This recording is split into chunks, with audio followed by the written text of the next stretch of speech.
አጀንዳይ ቀጣዩ ጉዳይ ዋነኛ ዓላማይ ግቤ ፍጹም ሙላቴ ርስቴ ድል ፈንታይ የቱርካኒ ገጽታ የልዩነት ጌታዬ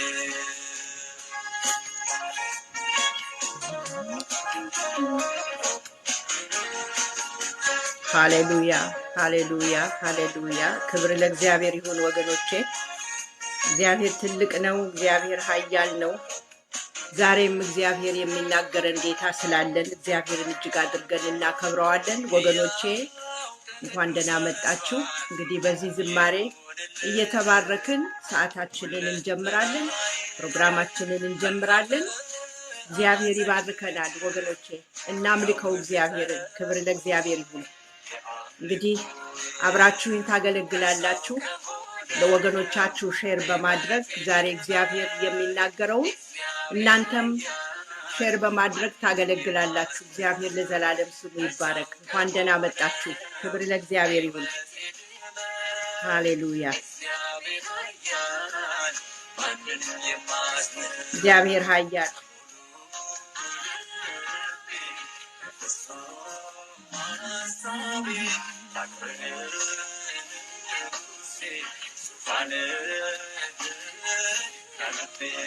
Hallelujah, hallelujah, hallelujah, hallelujah.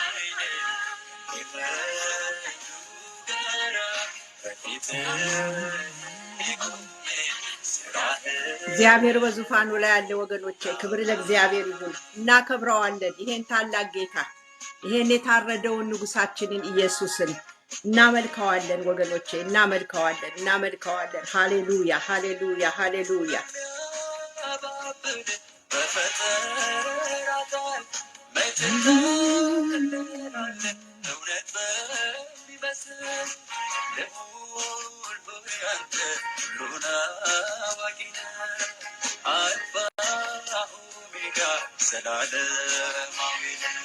ሃሌሉያ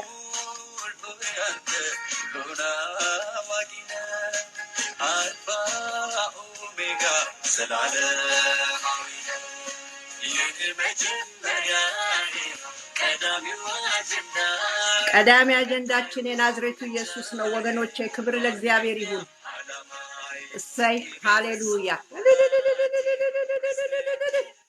የኛ ድል ፈንታ የቱ ቃል ይገልጸዋል ወገኖቼ ክብር ይሁንለት ለርሱ እግዚአብሔር ለዘላለም ስሙ የተባረከ ይሁን እንኳን በሰላም ታደማችሁ ወገኖቼ እግዚአብሔር በዙፋኑ ላይ አለ የሚያይ ጌታ አለ የሚሰማ ጌታ አለ እግዚአብሔር ለዘላለም ስሙ ይባረክ ሼር እያደረግን አብረን እናገለግላለን ወገኖቼ የሚሰሙ ብዙዎች አሉ አምናለሁ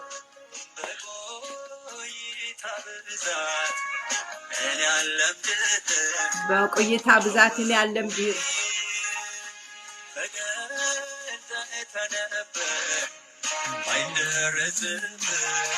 አይደረስበትም ወገኖቼ ሁልጊዜ አዲስ ነው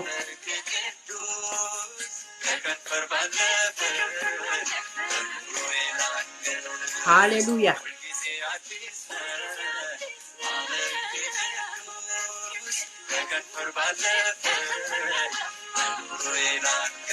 እሰይ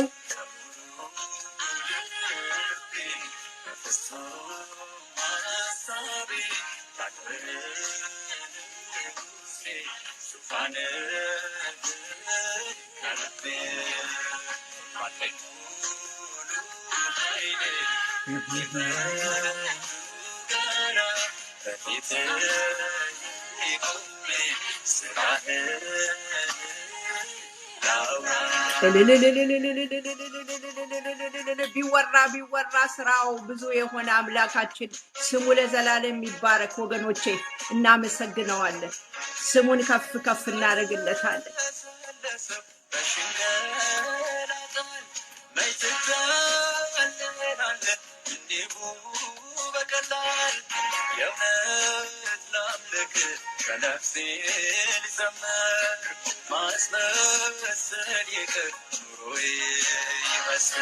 ሃሌሉያ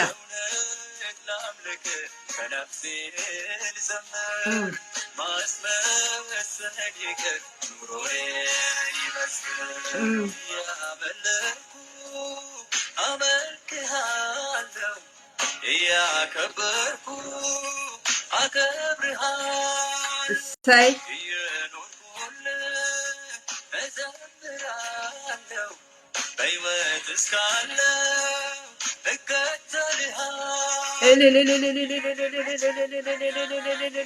ወገኖቼ ክብር ለእግዚአብሔር ይሁን። አሜን። እሰይ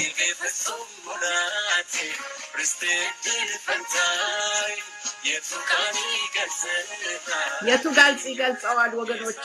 ምን ቃል ይገልጸዋል እግዚአብሔርን? ክብር ለመድኃኔዓለም ይሁን።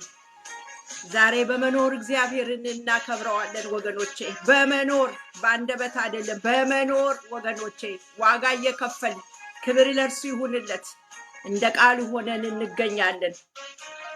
ሃሌሉያ ሃሌሉያ ሃሌሉያ። እግዚአብሔር ለዘላለም ስሙ የተባረከ ይሁን ወገኖቼ። እግዚአብሔር ትልቅ ነው። እግዚአብሔር አይለመድም ወገኖቼ። ሁል ጊዜ አዲስ የሆነ አምላክ ነው የምናመልከው። እስቲ እንጸልያለን ለአጭር ጊዜ። የዘላለም አምላክ እግዚአብሔር ስም ለዘላለም የተባረከ ይሁን። እናመሰግናለን። ስምህን ከፍ ከፍ እናደርገዋለን። ጌታ ሆይ የመኖራችን ትርጉም ይሆንክ እነሆ እግዚአብሔር አምላካችን ሆይ በልጅ በጌታ በኢየሱስ ክርስቶስ በታረደው በሰው ያረከን ጌታ ሆይ ልጆች ያደረከን ተስፋ የሰጠህን በሰማያዊ ስፍራ ያስቀመጥከን ጌታ ሆይ የመንግስት ወራሽ ያደረከን ቅዱስ የእስራኤል አምላክ እግዚአብሔር እናመሰግናለን። ስምህን ከፍ ከፍ እናደርጋለን። አትለመድም የኔ ጌታ አትለመድም። እግዚአብሔር ሆይ ሁሌ አዲስ ምሕረት አዲስ እግዚአብሔር አምላካችን ሆይ ቸርነት አዲስ። አቤቱ እግዚአብሔር ሆይ እንደ ሰው ያይደለ የዘላለም ቅዱስ ጌታ ደግሞ ለዚህ ሰዓት ስላደረስከን ይሄ ንጋት ይሄ ቀን ይሄ ምሽት ባለንበት ቦታ ወገኖቼ ባሉበት ቦታ እደረሱት ላይ ያደረስክ እግዚአብሔር አባት ሆይ እናመሰግናለን። ሌላ እድል ስለተሰጠን ሌላ አንተን የምናከብርበት አንተን መስለን የምንኖርበት ለብዙዎች ምሳሌ የምንሆንበትን እድል ፈንታ ሌላ ስለተሰጠን ጌታ ሆይ እጅግ አድርገን ስምን ከፍ ከፍ እናደርጋለን። ጌታ ሆይ በዚህ ሰዓት ወገኖቼን እኔን ጌታ ሆይ እንድትባርክ ደግሞ በዛ በተባረከው ቃልህ እንድትመጣ እንድትገልጥ ጌታ ሆይ ዛሬ ሰዎች እኛ አይደለንም የምንገልጠው፣ ነገር ግን ጌታ ሆይ እነሆ የተላከው መንፈስ ቅዱስ እስከ መምጣት ድረስ የሚያገለግለን በመካከላችን ሲያልፍ ማንነትን ይገልጠዋል። በመካከላችን ሲገለጥ ቃልህን ይገልጠዋል። እግዚአብሔር ሆይ እናመሰግናለን። ዛሬ ልንሰማው የተገባ ነው ጌታ ሆይ በመንፈስ ቅዱስ ጉልበትና ብርታት ብቻ ጌታ ሆይ አንተ ከፍ ብለህ እግዚአብሔር ሆይ ድምፅህን እንድትገልጠው አንተ እንድትናገር በኢየሱስ ስም ጌታ ሆይ እኔን እንድትረከብ የሚሰሙትን ወገኖቼን እንድትረከብ መባረክን እንድትባርከን እግዚአብሔር አምላካችን ሆይ መንፈስ ቅዱስ በመካከላችን አንተ ልጅን ታከብረው ዘንድ ጌታ ሆይ በኢየሱስ ክርስቶስ ስም በዚህ ሰዓት እንጸልያለን። እናመሰግንሃለን በናዝሬቱ በጌታ በኢየሱስ ክርስቶስ ስም አሜን። ክብር ለእግዚአብሔር ይሁን ወገኖቼ። እንኳን በሰላም መጣችሁ፣ እንኳን በሰላም ታደማችሁ። እንኳን ለዚህ ቀን ላላችሁበት ምሽት ይሁን ማለዳ ይሁን ቀትር ይሁን ከሰዓት በኋላ ይሁን ወረቨር ዋትኤቨር እግዚአብሔር ስላደረሳችሁ አምላካችንን ከፍ ከፍ እናደርገዋለን። እግዚአብሔር ትልቅ ነው። እግዚአብሔር ኃያል ነው። እግዚአብሔር ድንቅ ነው ወገኖቼ። እግዚአብሔር በብርታቱ የታወቀ አምላክ ነው። ሰው ሊገልጸው የማይችል ታላቅነቱን እግዚአብሔር እሱ በምድር ሁሉ ላይ በፍጥረቱ ሁሉ ላይ የገለጠ አምላክ ስሙ የገነነ ይሁን ወገኖቼ። እናከብረዋለን ጌታችንን። ዛሬ እንግዲህ ወገኖቼ ባለፉት 7 ሳምንታት ከእናንተ ጋር አብረን ስንከፋፈል ነበር። ስናይ የነበረው የራእይን መጽሐፍ ነበር። የሚያስገርም የሚያስደንቅ በጣም ኤክሳይትድ የሚያደርግ መጽሐፍ ወገኖቼ። ሁሉ በጌታ በኢየሱስ ክርስቶስ የተጠሩ የተዋጁ ሊያውቁት የተገባ መጽሐፍ እንደሆነ አይተናል። እግዚአብሔር ለዘላለም ስሙ ይባረክ። ዛሬም ወገኖቼ እንግዲህ 1 2 3 አይተናል። በተለይ ተመልሳችሁ እንደገና ምዕራፍ 1ን እንድትመለከቱት አሳስባችኋለሁ። ያለፉትን ቪዲዮዎች ደግሞ ብታዩ ወይም እናንተ ከምታጠኑበት መነሻና ማቴሪያል ተነስታችሁ ቤተክርስቲያናቶቹን ዮሐንስ በዛ በፍጥሞ ደሴት ሆኖ የጻፋቸውን ከጌታ ከኢየሱስ ክርስቶስ የተቀበለውን በመልአኩ በኩል ራእይ ጻፍ ተብሎ እንደ ጻፈና ለሰባቱ አብያተ ክርስቲያናት እንደላከ አይተናል። ለእያንዳንዱ ቤተ ክርስቲያን ጌታ ኢየሱስ ክርስቶስ ማንነቱን አይደንቲፋይ እያደረገ ከኑሯቸው ጋር ከመከራቸው ጋር ካሉበት ከተማ ጋር ንጽጽር እያደረገ ለድካማቸው ብርታት እንዲሆናቸው ወደ ንስሐ እንዲመጡ እንዲነቁ ከተኙበት እንዲነሱ ወደ ጌታ እንዲመለከቱ ለነዛ ለሰባቱ አብያተ ክርስቲያናት የጻፈውን አይተናል። ደግሞም ነቀፌታ ያልተገኘባቸውንም እንደገናም ደግሞ ነቀፌታ ተገኝቶባቸው ደግሞ ብርታታቸውን አይቶ እግዚአብሔር በብርታታቸው ላይ እንዲጸኑ እግዚአብሔር በጌታ በኢየሱስ ክርስቶስ በኩል አድርጎ በመልአኩ አድርጎ ወደ ዮሐንስ መጥቶ ያንን የጻፈውን ደብዳቤ አይተናል። በጥቅሉ ያ 7 የሚለው አብያተ ክርስቲያናት እንግዲህ ወደፊት እያየን በሄድን ቁጥር ቁጥሮቹ ራሳቸው ሚኒንግ አላቸው፣ ትርጉም አላቸው። በራእይ ውስጥ የተጻፉት ብዙ ቁጥሮች አሉ ወገኖቼ፣ ስፍር ቁጥር የላቸውም። አንዱ 7ቱ አብያተ ክርስቲያናት የእግዚአብሔር ፍጹም የሆነ ቁጥር ስለሆነ እነሱ ላይ ጽሑፉን እንዳደረገ፣ ነገር ግን በዛም ጊዜ እንኳን ቤተ ክርስቲያናቶች ነበሩ፣ እነሱ ብቻ አልነበሩም። ግን ይሄ 7 ያለው ፍጹም የሆነ የእግዚአብሔር ቁጥር ስለሆነ ለሰባቱ አብያተ ክርስቲያናት ያንን ደብዳቤ ተጽፎ ደረሳቸው። ክብር ለእግዚአብሔር ይሁን። ክብር ለእግዚአብሔር ይሁን። እንዲነቁ እንዲነሱ እንዲበረቱ ከጌታ ጋር እንዲጣበቁ ወገኖቼ፣ ዛሬ ያ 7 ፍጹም ቁጥር ሆኖ ለሰባቱ አብያተ ክርስቲያናት የደረሰው ያ ደብዳቤ በዚህ ዘመንም ጌታም እስከሚገለጥ ድረስ ያ ደብዳቤ የሚሰራ ነው። ክብር ለእግዚአብሔር ይሁን። ለእኛም ተናግሮናል። ራሳችንን እንፈትሽ አይተናል። ድካማችንን እንድናይበት ተናግሮናል። ደግሞም ከድካማችን እንድንበረታ የእግዚአብሔር ቃል የኢየሱስ ድምፅ ያ ራእይ ጽሑፍ ሆኖ የመጣልን እንድንነቃ እንድንበረታ ከጌታ ጋር የምንተያይበት ጊዜ እንዲሆን እንድንነሳ እንደገና ንስሐ እንድንገባ ከእንቅልፋችን እንድንነቃ የእግዚአብሔር ቃል በዛ ደብዳቤ አድርጎ በጌታ በኢየሱስ ክርስቶስ በኩል በመልአኩ አድርጎ እንደገና በዛ የእግዚአብሔር ሰው ተገልጦ ተጽፎ ወደኛም ጋር ደረሰ። ገናም የሚሄድ ነው። ክብር ለእግዚአብሔር ይሁን።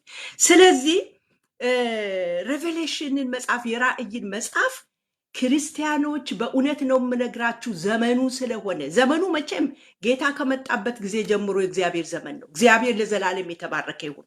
ቤተ ክርስቲያን እስከ ተቋቋመች ድረስ እስከ 33 ዓመተ ምህረት ጀምሮ ሐዋርያት ላይ በፈሰሰው ጌታ ኢየሱስ ቃል በገባው በዛ በክፍል ውስጥ ሆነው በላይኛው ስፍራ ሆነው እየጸለዩ ያለ የእግዚአብሔር መንፈስ እሱ ባገኛቸው ጊዜ ቤተክርስቲያን በሐዋርያ ስራ ውስጥ እንደምናየው ተቋቁሟል። ከዛ ጊዜ ጀምሮ ወገኖቼ፣ ከዛ ጊዜ ጀምሮ ይሄ ጽሑፍ ለኛም እየተላለፈ መጥቷል።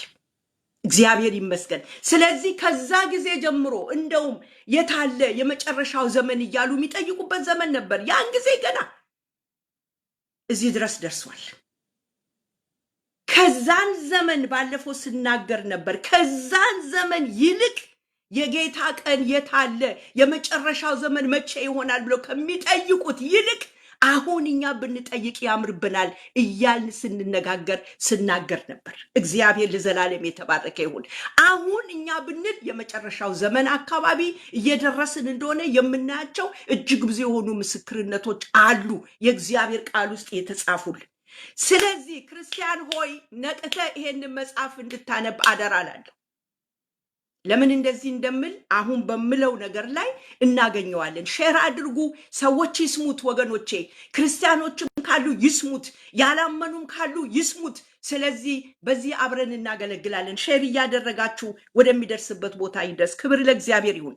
እንግዲህ ይሄ ራእይ የሚለው አሁን እንግዲህ በሚቀጥለው ጊዜ በሚቀጥለው እሮብ እግዚአብሔር ቢረዳን ምዕራፍ 4ና 5 እናያለን። ጌታ ከረዳን፣ አለዛ ደግሞ ብንኖር ጌታ ቢፈቅድ 4ን ብቻም ልናይ እንችላለን። ከዛ በፊት ግን አንድ ነገር ተገንዝበን እንድንጠብቅ ስለምፈልግ ነው ዛሬ አሁን በማካፍላችሁ መልክ የመጣሁት። እግዚአብሔር ለዘላለም የተባረከ ይሁን። አንዳፈረውም ጌታን ወገኖቼ። እየፈራሁ እየተንቀጠቀጥኩ እግዚአብሔርን እየፈራሁ እያከበርኩ እሱ እንደሚናገር በማወቅ ነው በፊታችሁ መጣ። ድፍረት የለኝም። እግዚአብሔር ለዘላለም ስሙ የተባረከ ይሁን። ግን ጌታ እንደሚያስተምር መንፈሱ እንደሚያስተምር በማመን ወገኖቼ ፊታችሁ መጥቻለሁ። አንድ ላይ እንማራለን። እንግዲህ ወገኖቼ ይሄ ራእይ ይሄ ሬቨሌሽን የሚባለው መጽሐፍ እያንዳንዱ ክርስቲያን እንዲያውቀው በጣም የተገባ ነው። በጣም የኛ መጽሐፍ ነው። የኛ መጽሐፍ ነው። እግዚአብሔር ይባረክ። ብዙ ጊዜ የማናንብበት ምክንያቶች ብዙ ጊዜ የማይደፈር መጽሐፍ ሆኖ ለምን እንደቆየ ብዙዎች ለምን እስከ ዛሬ ድረስ በስብከት መልክ አይመጡም፣ በትምህርት መልክ አይመጡም። በጣም ጥቂት ሰዎች ናቸው የሚያስተምሩበት። ጌታ ይባርካቸው። ግን እያንዳንዱ ክርስቲያን ሊያውቀው የተገባ ነው። ራእይ አፖካሊፕስ ከሚለው የግሪክ ቃል የመጣ ነው። ከሁለት የግሪክ ግስ ቃል አፖ እና ካሉማ ከሚለው ቃል የመጣ ቃል ነው። ይሄም ምንድነው? አፖ ማስወገድ ልበለው፣ ማስወገድ ወይም ደግሞ መግፈፍ ወይም ደግሞ መውሰድ ከሚለው ቃል የመጣ ነው። ካሉማ የሚለው ደግሞ አንድ የተጋረደ ወይም እንደ መጋረጃ የሆነ ነገርን ያመለክታል። ስለዚህ ራእይ መጽሐፍ የተሸፈነ ቢመስልም ብዙዎቻችን እየደነገጥን የማናነበው ብዙ ጊዜ አይገባንም። የማይገባን ለምን እንደሆነ ከዚህ ቀጥሎ ባለው ትምህርቶቼን ለመጥቀስ እሞክራለሁ። ስለዚህ የተሸፈነ የሚመስለው ወይም የተጋረደ የሚመስለውን መግለጥ ወይም ደግሞ መግፈፍ ወይም ደግሞ ማየት ማለት ነው የራእይ መጽሐፍ፣ ራእይ ወይም ሬቨሌሽን ማለት። ስለዚህ ራእይ ከኛ የተደበቀ ሳይሆን ወገኖቼ የሚገለጥ መጽሐፍ ነው። በምንም አይነት መልኩ ጌታ ኢየሱስ ክርስቶስ ወይም መንፈስ ቅዱስ ለዚህ ለባሪያው ወይም ደግሞ ሌሎቹንም መጽሐፍቶች እንዲገባን አድርጎ ይሄንን የሚሸፍንብን አምላክ የለንም። አንድ ነገር ክርስቲያን በጣም እንድናረጋግጥ የምፈልገው ለኛ የተሸፈነ መጽሐፍ ሊሆን አይገባም። እግዚአብሔር ለዘላለም ስሙ የተባረከ ይሁን። በዚህ እንደምንስማማ አምናለሁ። የማቴዎስ ወንጌልን የማርቆስን ከተረዳን፣ የሉቃስን ከተረዳን፣ የዮሐንስን ከተረዳን፣ ሐዋርያት ሥራን ከተረዳን፣ ሌሎችንም መጽሐፍቶችን ከተረዳን፣ ብሉይ ኪዳን ውስጥ ያለውን ከተረዳን ራእይን ከኛ ለምን ይሰውራል? እግዚአብሔር እንደዛ አድርጎ አልጻፈውም። እንደዛ አድርጎ አልጻፈውም። ላበረታታችሁ ስለምፈልግ ነው ይሄንን የምናገረው። በምንም መልኩ ከልጆቹ ደብቆ ይሄንን መጽሐፍ እንዳይገባን አድርጎ የሰወረ አምላክ ወይም ጽፎ ያስረከበን አምላክ የለም። ክብር ለእግዚአብሔር ይሁን። ይሄንን ይዛችሁ እንድትከተሉኝ ይፈልጋሉ። ብዙ ጊዜ ግን ይሄንን መጽሐፍ ለማንበብ ወይ ለማጥናት በጣም የምንፈራበት የተለያየ አይነት ምክንያቶች ይኖሩናል። መንካት የምንፈራው ወይም ጀመር አድርገን እንድንተወው የሚያደርገን ምክንያቶች አሉ። በእርግጥ ምክንያቶች አሉ። ምንድናቸው ብለን እንድናየው ፈልጋለሁ። ግን ይህ መጽሐፍ ለልጆቹ የተጻፈና ልንረዳው የሚገባ ጭምር ነው። እግዚአብሔር ለዘላለም የተባረከ ይሁን። እናያለን። ይሄንን ዝም ብዬ አይደለም የምናገረው። ለምሳሌ ራእይ ምዕራፍ 1 ቁጥር 1 ላይ ሄደን ስንመለከት እንዲህ ይላል፣ ቶሎ ይሆን ዘንድ የሚገባውን ነገር ለባሪያዎቹ ያሳይ ዘንድ እግዚአብሔር ለኢየሱስ ክርስቶስ የሰጠው በእርሱም የተገለጠው ይህ ነው በማለት መጽሐፉን ይጀምራል። ምን አለ? ቶሎ ይሆን ዘንድ የሚገባውን ነገር ለባሪያዎቹ ያሳይ ዘንድ ይላል። ባሪያዎቹ እነማን ናቸው?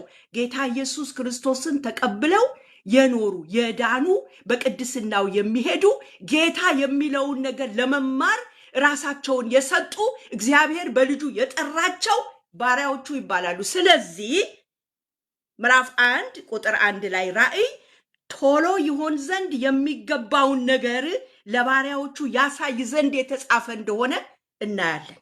ስለዚህ የተደበቀ ነገር አይደለም ማለት ነው። ክብር ለእግዚአብሔር ይሁን። አይመስላችሁም? አሜን። የተደበቀ ነገር አይደለም።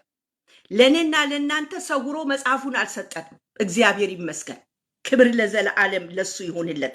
ስለዚህ መጽሐፉን እንዲያርጎ ከጀመረ እነዚህ ባሪያዎቹ በዛም ዘመን የነበሩ ዛሬም ያለን በጌታ በኢየሱስ የምናምን ነገም ደግሞ ገና በክርስቶስ የሚወለዱ ለነሱ መጽሐፉ ክፍት ነው፣ እንዲገባቸው ተደርጎ ተሰጥቷቸዋል ማለት ነው። እግዚአብሔር ለዘላለም የተባረከ ይሁን። የሚያዩት ደግሞ ኢየሱስን ማንነት፣ ዳኝነቱን፣ ክብር፣ ጌትነትና ክብሩን ነው። ምንድነው የሚያዩት? ለባሪያዎቹ ያሳይ ዘንድ ከሆነ የተጻፈው የምናየው ነገር ምንድነው ብለን ስንጠይቅ የክርስቶስ ኢየሱስን ማንነት፣ የክርስቶስ ኢየሱስ ዳኝነቱን፣ ክብሩን፣ ጌትነቱን ያንን ሁሉ በድምቀት ደምቆ የሚታየውን ዋጋ የከፈለንን ኢየሱስ ክርስቶስን እንድናይ የተጻፈ ነው። ክብር ለእግዚአብሔር ይሁን። እግዚአብሔር ለዘላለም ስሙ የተባረከ ይሁን። የራእይ መጽሐፍ ስለ ክርስቶስ ኢየሱስ ነው አግንኖ የሚናገረው። እግዚአብሔር ይመስገን። ከዛም ደግሞ ልጆቹ ያመኑት በሱ ክብር ውስጥ ገብተው ምን ቦታ እንደሚሄዱ የሚናገርበት መጽሐፍ ነው። እግዚአብሔር ለዘላለም ስሙ የተባረከ ይሁን። ስለዚህ ከእናንተና ከኔ አልተሰወረም። ልንፈራ፣ ልንደነግጥ፣ ላልናነበው መጽሐፉን ዘግተን መያዝ የለብንም የሚለውን ነገር እንድትይዙልኝ ይፈልጋለሁ። በእርግጥ የራእይ መጽሐፍ ስውር በሆነ መንገድ የተጻፈበት ቦታዎች እጅግ ብዙ አሉ። ምናልባት ብዙ ሰዎች እኔንም ጨምሮ ከዚህ በፊት የምንፈራው የማንደፍረው ነገሩ የተጻፈው ስውር በሆነ ኮድድ በሆነ ሊገቡን በማይችሉ አይነት በሚመስሉ አይነት አጻጻፍ ተጽፈውልናል። ለምሳሌ ስንመለከት የራእይ መጽሐፍ ስናገላብጥ የምናያቸው ብዙ ነገሮች አሉ። ለምሳሌ እንደ እንስሳት፣ ብዙ አይነት እንስሳት በራእይ መጽሐፍ ውስጥ ተገልጠዋል እና ዝም ብለን ስማቸውን እየጠራን ብናነብ ይሄ ምን እንደሆነ ትርጉሙ ላይገባን ይችላል። ስለዚህ ገባ እንልና ከድነኑ እንወጣለን። ሌላ ብዙ ቁጥሮች አሉ። በጣም ብዙ ቁጥሮች አሉ ወገኖቼ። ከቁጥር በላይ የሆኑ ቁጥሮች እዚህ መጽሐፍ ውስጥ ተጽፈዋል። ሌላ ቀለማቶች አሉ። የተለያየ አይነት ቀለማቶች አሉ። የእንቁ አይነት አለ። ቀለሞች አሉ። አይኖች አሉ። ብዙ አይኖች አሏቸው ብለው የተጻፈበት ቦታ አለ። ቀንዶች፣ ብዙ ቀንዶች፣ ስለ ቀንዶች ያወራል። ስለ ክንፎች ያወራል ወገኖቼ። ብዙ ምልክቶችም አሉ፣ ሲምቦልስም አሉ። ሌላም እነሱን ሁሉ ትርጉም ያላቸው ናቸው። እግዚአብሔር ለዘላለም ስሙ ይባረክ። ግን ከኛ የተሰወረ አይደለም። ቅድም ያልኳችሁን እያስታወሳችሁ እንድንገባ ነው ወደዚህ የምፈልገው። እግዚአብሔር ለዘላለም ስሙ እየተባረከ ይሁን። ስለዚህ የራእይ ጸሐፊ የኢየሱስን ራእይ በመልአኩ በኩል ተቀብሎ የጻፈው ዮሐንስ የጌታን ኢየሱስን ክርስቶስ ደቀ መዝሙር እንደሆነ እንድናቅ ፈልጋለሁ። እንደ ኢንትሮዳክሽንም ልበለው እንደ መግቢያም ወደ 4 ከመግባታችን በፊት ምዕራፍ 4 ይሄን ነገር አውቀን እንድንገባ ስለምፈልግ ነው። እግዚአብሔር ለዘላለም የተባረከ ይሁን። ዮሐንስ 5 መጽሐፎችን ጽፏል። ይሄን እንድናይ ፈልጋለሁ። የጌታ ኢየሱስ ክርስቶስ ደቀ መዝሙር የነበረው ዮሐንስ ነው ይሄ። ስለዚህ ዮሐንስ ወንጌልን ጽፏል። የዮሐንስ መልእክቶች 1፣ 2፣ 3 መልእክቶች ጽፏል። እንደገና ደግሞ ራእይን ከጌታ ከኢየሱስ ክርስቶስ በመላኩ በኩል የተቀበለውን የራእይ መጽሐፍ ጽፏል። 5ቱን መጽሐፎች የጻፈው ይሄ ዮሐንስ የጌታ ኢየሱስ ክርስቶስ ደቀ መዝሙር ነው። እግዚአብሔር ይመስገን። እንግዲህ ራእይ ሲጻፍ የተጻፈበት ዘመን በስደት ጊዜ ነበር። በአንደኛው ክፍለ ዘመን በ96 ዓመተ ምህረት ነበር። በጨካኙ በዶሚሽን በቄሳር ዶሚሽን የሮም ገዢ በሆነበት ጊዜ በክፉ መንግስት ጊዜ የተጻፈ ነው። ዋጋ የተከፈለበት ነው ወገኖች። ስለዚህ በዚያን ጊዜ ሮማውያን ለምን በኮድ እንደተጻፈ እንድናቀው ስለምፈልግ ነው ይሄን የምነግራችሁ። አሁን አይገባንም ብለን የምንላቸው ነገሮች ስውር የሚመስሉት እነዚህ እንስሶቹ ቅድም ያልኳችሁ የተለያዩ አይነት ቀንዶች፣ አይኖች፣ ቀለሞች የተለያየ ሆኖ የተጻፈበት ምክንያት ይሄ መጽሐፍ በተጻፈበት ጊዜ የነበረው ገዢ በዶሚሽን ግዛት ነው ብያቸዋለሁ። ጊዜ ነው፣ በቄሳሩ ጊዜ ነው። ያን ጊዜ ኃይለኛ ስደት ያለፉትን ቪዲዮዎችን ብትመለከቱ እዛ ላይ በደንብ አድርጌ ለማብራራት ሞክሬያለሁ። ክፉ የሆነ ገዢ ብዙ ጊዜ ሮማውያኖች በጌታ የተለወጡትን ክርስቲያኖችን እያሳደዱ ነፍሳቸውን እየገደሉ ለአናብስት እየሰጡ በክፉ አይነት ጭካኔ ይገሏቸው ስለነበረ ይሄ መጽሐፍ ሲጻፍ ሮማውያን እጅ ላይ ቢወድቅ ተብራርቶ እንዳያውቁት ተዘግቶ የተጻፈ የእግዚአብሔር ቃል ነው። በዛ ጊዜ የነበረው ስደት አሁን ስደት አለብን ብለን የምንል ሰዎች ካለን እንደው በፍጹም መናገር የለብንም። ባለፈው ጊዜም ተናግሬያለሁ። እንደዚህ ዘመን በነፃነት የጌታን ነገር እንድንሰብክ የተለቀቀበት ጊዜ የለም። እግዚአብሔር ለዘላለም ስሙ የተባረከ ይሁን። እሱም ምክንያት አለው። ጌታ ሊመጣ ነው። እግዚአብሔር ለዘላለም ስሙ ይባረክ። ዓለም ሁሉ ስለ ጌታ ሳይሰማ በፊት ጌታ ባልሰሙት ላይ ሊፈርድ መምጣት አይችልም። አያችሁ። ስለዚህ ተለቆልናል፣ ተለቋል። ገደብ የለሽ አይነት አለቃቀቅ ተለቋል። ስንቶቻችን እውነተኛውን የክርስቶስን ወንጌል ግን እንደምንሰብክ አላውቅም ወገኖቼ። ልንጠነቀቅ ይገባል። ተለቋል። በዛ ዘመን ዋጋ የሚከፍሉበት ዘመን ነበር። ስለ ክርስቶስ ለመናገር ነፍሳቸውን እየሸጡ ከነፍሳቸው ጋር እየተወራረዱ ሄደው ነበር። በአንደኛው ክፍለ ዘመን በዚህ ክፉ ዘመን ጊዜ ውስጥ የሰበኩ እንደነ ጳውሎስ፣ እንደነ ሐዋርያው ዮሐንስ፣ ሌሎችም እንደነ ጢሞቴዎስ፣ እንደነ ፖሊካርፕ የተለያዩ የክርስትና አባቶቻችን የሰበኩበት ዘመን ዋጋ የሚያስከፍል ነበር፣ ነፍሳቸውን እስከሚያጡ ድረስ። እግዚአብሔር የተመሰገነ ይሁን። ስለዚህ በዚህ አጋጣሚ በተሰጠን በዚህ እድል ወገኖቼ ክርስቶስን እንድንሰብክ የዘላለም አምላክ እግዚአብሔር ይርዳን። ምክንያቱም አንድና አንድ ነው፣ ወንጌሉ ክርስቶስ ነው። ሌላ ዝባዝንኬ የለው። ስለ ክርስቶስ ነው፣ ስለታረደው በግ ነው። ይሄም የራእይ መጽሐፍ የሚያጎላው የሚያደምቀው በዙፋኑ ላይ ያለውን እግዚአብሔርና በጉን ነው። ክብር ለእግዚአብሔር ይሁን። የታረደው በግ ወገኖቼ ይሄ እንዲገባን ያስፈልጋል። ስለዚህ እንዲህ ተለቀናልና በተለቀቀልን መስመር የክርስቶስን ድምፅ እንድናወጣ የዘላለም አምላክ እግዚአብሔር እሱ ያግዘን። ክብር ለመድኃኔዓለም ይሁን። ስለዚህ ኮድድ ሆኖ የተጻፈበት ምክንያት ሮማውያኖች ላይ ቢወድቅ በክርስቲያኖች ላይ ሌላ የበረታ ስደት እንዳያመጣ እንዳይገባቸው ሆኖ ስውር ሆኖ ተጽፎላቸዋል። እግዚአብሔር የተባረከ ሚስጥሩ ይሄ ነው። ለእናንተና ለእኔ ግን ክፍት ነው። መጽሐፉ ክፍት ነው። መጽሐፉ ክፍት ነው። ሃሌሉያ። ስለዚህ እንድናጠናው ኢንካሬጅ እያደረግኳችሁ ይሄንን ለመንገር እፈልጋለሁ። እንግዲህ ይህም ቢሆን እንዳልኳችሁ ግን መጽሐፉ የሚገለጥና ሪቪልድ የሚሆን እንዳልኳችሁ ነው። ቅድም ራሱ ትርጓሜው ራሱ የተጋረደን ወይም መጋረጃ የመሰለውን ነገር መግለጥ ማለት ነው። መግፈፍ ማለት ነው። ማስወገድ ማለት ነው። ውስጡ ያለውን ነገር ለማወቅ ሬቨሌሽን ትርጉሙ ይሄ ነው።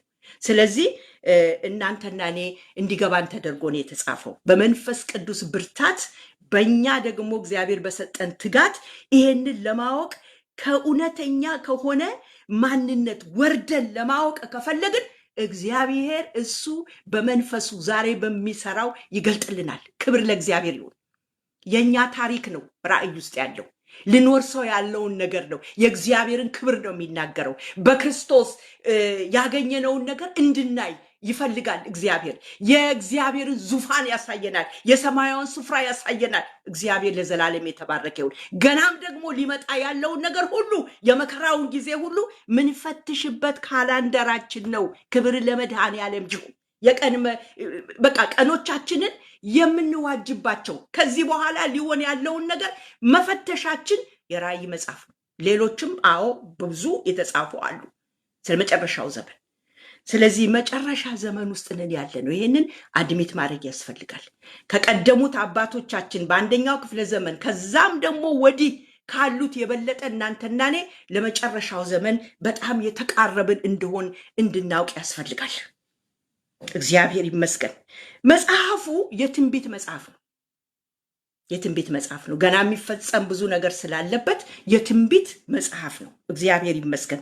ይሄንን ለማየት ከፈለግን ጥቅሶች አሉ።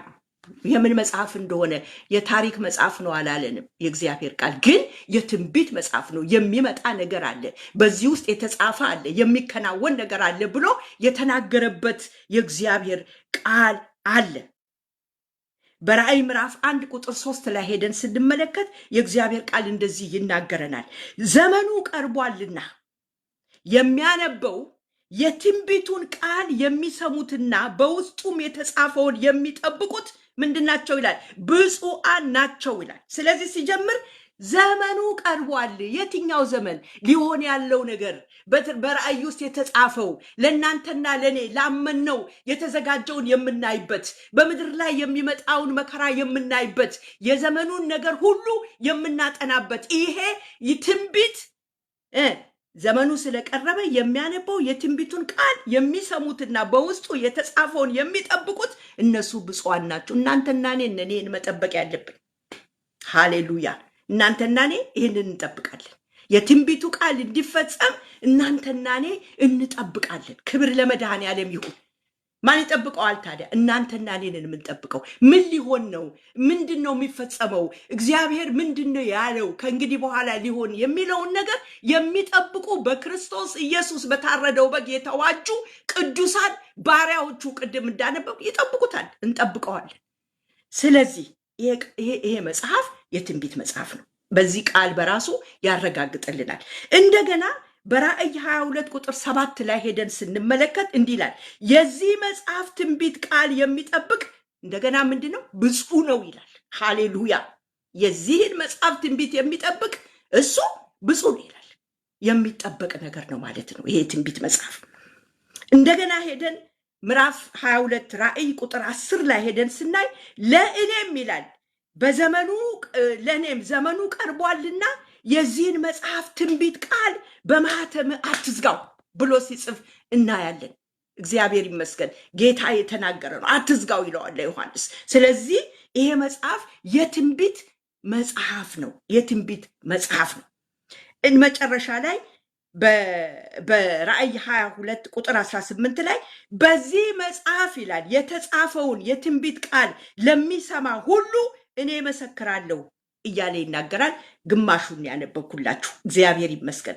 ስለዚህ መጽሐፉ የትንቢት መጽሐፍ፣ በአጭሩ የትንቢት መጽሐፍ የሚለውን የሚያረጋግጥልን የእግዚአብሔርን ቃል ነው ያነበብኩላችሁ። ክብር ለእግዚአብሔር ይሁን። ስለዚህ ይህን ትንቢት ደግሞ የሚጠበቅ ነገር ነው። ተስፋ ይዞ ያለ የሚጠበቅ ነገር ነው። ሊገለጥ ያለ ነገር ነው እና ራእይ መጽሐፍ የትንቢት ነው። ትንቢቱም ደግሞ የመጣው ከማን ነው? ክርስቶስ ኢየሱስ በመልአኩ አድርጎ ለዮሐንስ እንዲጽፈው የሰጠው ከክርስቶስ ኢየሱስ የመጣ ትንቢት ነው። ሃሌሉያ! ከሱ የበለጠ ትንቢት ምንም የለም። እግዚአብሔር ለዘላለም ስሙ የተባረከ ይሁን። ስለዚህ የጌታችን የኢየሱስ ክርስቶስ ድምፅ ነው ማለት ነው፣ ቃል ነው ማለት ነው። እንደውም አንዳንዶቹ የዮሐንስ ራእይ ከሚባል የክርስቶስ ኢየሱስ ራእይ ተብሎ ቢጻፍ የሚሉ አሉ። እውነት ነው። ምክንያቱም የተነገረው ከክርስቶስ ኢየሱስ በመልአኩ በኩል ወደ ዮሐንስ የመጣ ነው፣ በፍጥሞ ደሴት በመንፈስ በነበረበት በጌታ ቀን በነበረበት ጊዜ። እግዚአብሔር ይመስገን። ስለዚህ በመጽሐፍ ቅዱሳችን እንደው የትንቢት መጽሐፍ ነው የሚለውን ነገር ሞር ጠበቅ አድርጌ ለመንገር ስለምፈልግ በመጽሐፍ ቅዱሳችን ሁላችንም እንደምናውቀው 66 መጽሐፍት የያዘ ነው። ሙሉ መጽሐፍ ቅዱሱ 66 ነው። ስለዚህ ይሄ መጽሐፍ ደግሞ በሁለት ይከፈላል። ብሉይና አዲስ ኪዳን ተብሎ ተከፍሏል። ብሉይ ኪዳን 39 መጽሐፍቶች ይዟል። አዲስ ኪዳን 27 መጽሐፍትን ይዟል። እንግዲህ የትንቢት መጽሐፍ ነው ብለን ስንል ራእይ ብቻ ሳይሆን ሌሎችም የትንቢት መጽሐፍቶች አሉ። ግን ሙሉ ማጆሪቲ ኦፍ ምዕራፉን የያዘው የክርስቶስ ኢየሱስ ቃል፣ የትንቢቱ ቃል እንደ ራእይ መጽሐፍ ሌሎቹ ላይ አናይም። ሙሉውን ትንቢት ነው። እግዚአብሔር ለዘላለም ይባረክ። ስለዚህ በብሉይ ኪዳን ውስጥ 5 የሕግ መጽሐፍት አሉ፣ ከዘፍጥረት አንስቶ እስከ ዘዳግም ድረስ። 12 የታሪክ መጽሐፍ አለ፣ ከኢያሱ ጀምሮ እስከ አስቴር ድረስ። 5 የግጥም የጥበብ መጽሐፍት አሉ፣ ከኢዮብ ጀምሮ እስከ መኃልየ ዘሰሎሞን ድረስ። እንደገና ደግሞ 17 የነቢያት ወይም የትንቢት መጽሐፍት አለ፣ ከኢሳያስ አንስቶ እስከ ሚልኪያስ ድረስ። እግዚአብሔር ለዘላለም ስሙ ይባረክ። እነዚህ 17ቱ የትንቢት መጽሐፍ በብሉይ ኪዳን ውስጥ ያሉት ለሁለት ተከፍለዋል። ለሁለት ሲከፈሉ 5ቱ ከኢሳያስ አንስቶ እስከ ሕዝቅኤል ናቸው። 12ቱ ደግሞ ታናናሽ የሚባሉት ከሆሴ እስከ ሚልኪያስ ድረስ ያሉ ናቸው እና 5 ታላላቅ እንደገና ደግሞ 12 ታናናሽ የትንቢት መጽሐፍቶች አሉ። እነዚህ ታላቅ ታናሽ የተባሉበት ከትንቢቱ ርዝማኔና ማነስ የተነሳ ነው እንዲህ ካታጎራይዝ የተደረገው። አዲስ ኪዳን ውስጥ ደግሞ ሁላችንም እንደምናውቀው 4 ወንጌላት አሉ፣ ማቴዎስ፣ ማርቆስ፣ ሉቃስ፣ ዮሐንስ። አንድ የታሪክ መጽሐፍ አለ፣ እሱ ደግሞ የሐዋርያት ሥራ ነው። 21 መልእክቶች አሉ ከሮሜ እስከ ቲቶ። አንድ የትንቢት መጽሐፍ አለ፣ እሱ ራእይ ነው።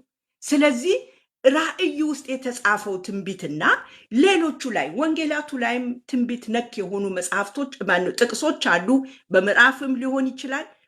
ነገር ግን እንደ ራእይ መጽሐፍ ሙሉ ትንቢት ያውም የክርስቶስ ኢየሱስ ቃል ያውም ከክርስቶስ ኢየሱስ አፍ የወጣ በመልአኩ ለዮሐንስ የተሰጠ ሙሉ ትንቢት የያዘ መጽሐፍ በአዲስ ኪዳን ውስጥ ራእይ ይባላል። እግዚአብሔር ለዘላለም የተባረከ ይሁን።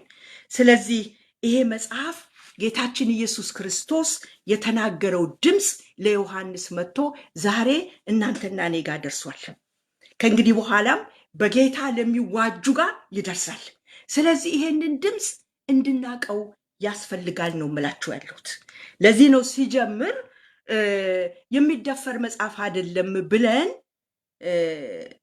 ከአክብሮት ውጪ እንድንገባና እንድንፈታፍተው ሳይሆን ለኛ ነው ለባሪያዎቹ ያለው። ለባሪያዎቹ እንዲገለጥ ነው የተጻፈው። እናንተና እኔ ገልጠን የምንማረው ነው፣ ልናቀው የተገባ ነው። ከኛ አይደለም የተሰወረው፣ ከኛ ጌታ አልሰወረውም። ገብተን እንድናጠናው ኢንካሬጅ አደርጋችኋለሁ። ታሪካችን ነው፣ የመጪ ታሪካችን፣ እኛ እንድናቀው ያስፈልጋል ማለት ነው። ስለዚህ ወገኖቼ እግዚአብሔር ወደፊት ለልጆቹ በዚህ ራእይ መጽሐፍ ውስጥ ቅድም ጠቀስ ለማድረግ እንደሞከርኩት እግዚአብሔር ለልጆቹ ወደፊት ሊያደርግ ያለውን ለማወቅ ያስችለናል። ለምን እናጠናዋለን ብለን ልንጠይቅ እንችላለን። ምናልባት ይሄ መጽሐፍ ታላላቅ ሰዎች የሚፈቱት ነው ብለን ልንተው እንችላለን። ግን እያንዳንዱ ክርስቲያን ሊያውቀው የሚገባ ነገር ስለሆነ ሁሉ በትጋት ሊያጠናው ያስፈልጋል። ሁሉ ፈልጎ ከልብ ጸልዮ በእግዚአብሔር መንፈስ መረዳትን እንዲያገኝ በእግዚአብሔር ፊት ይሄንን መጽሐፍ እርዳኝ ብሎ መግለጥ መቻል አለበት። እግዚአብሔር ይመስገን። ለምንድን ነው የምናጠናው ብለን ከጠየቅን እግዚአብሔር ወደፊት ለልጆቹ ሊያደርግ ያለውን ነገር ለማወቅ ነው። ማወቅ የሚፈልግ የለም። የራእይን መጽሐፍ እኮ ማወቅ የማይፈልግ ሰው ያለ አልመሰለኝም። ሁሉ ሰው ይፈልገዋል። እኔ በጣም እጠማለሁ ወገኖቼ፣ እውነቴን ነው የምላችሁ። ጌታ ሁሉን ነገር ፈቶ እንዲያሳየኝ ይፈልግ። የሚያመልጠኝ ነገር እንዲኖር አልፈልግም ከቃሉ። እናንተም እንዲሁ እንደምታስቡ አውቃለሁ። ሌላው በጣም በጣም በጣም በጣም ለክርስቲያኖች ይሄን መጽሐፍ ለማጥናት የሚያስፈልገን ነገር ቢኖር ምንድን ነው ካላችሁ፣ ነቅተን ጌታን ለመጠበቅ ይረዳናል። እግዚአብሔር ይመስገን። እንድንነቃ እንድንተጋ ታስታውሱ እንደሆነ ባለፉት ለሰባቱ አብያተ ክርስቲያናት ጌታ ኢየሱስ ክርስቶስ የጻፈው ደብዳቤ ንቃ፣ ባትነቃ ግን እንደ ሌባ መጣብሃለሁ እያለ ነው የሚናገር የነበረው። እንዲተጉ ነው፣ ሊያስፈራራቸው አይደለም። ግን ድንገት የሚገለጥ ጌታ ስለሆነ ነቅተን በደንብ ተዘጋጅተን እንድንጠብቅ የሚያደርገን መጽሐፍ ነው ራእይ። ክብር ለእግዚአብሔር ይሁን። ይህ ነው እንድንነቃ ያደርገናል። ይሄም አለ እንዴ እንዲህም አለ እንዴ እያን እንድንጠብቅ ያደርገናል። በትጋት እንቅልፋሞች ሳንሆን ተግተን ለእግዚአብሔር ራሳችንን እየሰጠን በቅድስና እየኖርን፣ ምክንያቱም የምንወርሰውን ነገር እንደሚገባ እንድናቅ ይረዳናል። የሚመጣውን ደግሞ መከራም እንድናቅ ያደርገናል። ስለዚህ ይህም መጽሐፍ በሁለተኛ ደረጃ ነቅተን ጌታን ለመጠበቅ እንድንዘጋጅ የሚያደርግ የእግዚአብሔር ቃል ነው። ክብር ለእግዚአብሔር ይሁን ወገኖቼ። ሌላው ለምን ራእይን እናጠናለን ብለን ብንል እምነታችንን እንድናስረግጥ ያደርጋል ወገኖቼ።